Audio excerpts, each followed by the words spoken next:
আমাদেরও কাজ আছে স্যার। আমরা যেমন এইসব মিটিং এর বিষয়ে আমাদের কথাগুলো গুরুত্বপূর্ণ বেশি আজকে।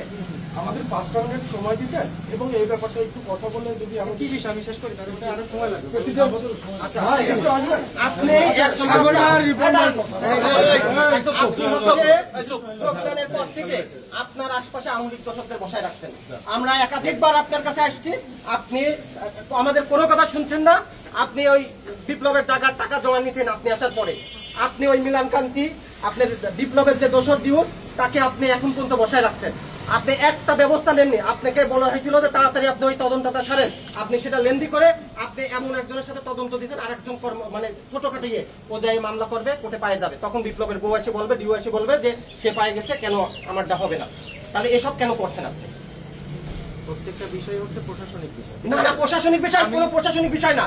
আপনি কেন আওয়ামী লীগের দোসরের টাকা জমা নিলেন? আপনার সংরক্ষিত এর ভিতরে একটা জবাব দিন। প্রত্যেকটা জিনিসই হলো না না না, কোনো প্রসিডিউর না। আপনি জমা নিয়েছেন কেন টাকাটা, এটা আপনি বলেন।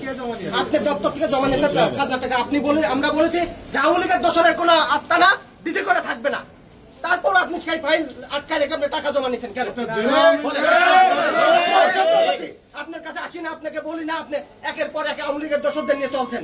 আপনার দপ্তরে আমি বলি, আপনার দপ্তরে সব চেয়ারে আওয়ামী লীগের দোসরা যখন ছিল, এখনো তারা দলবাদ আছে কেন?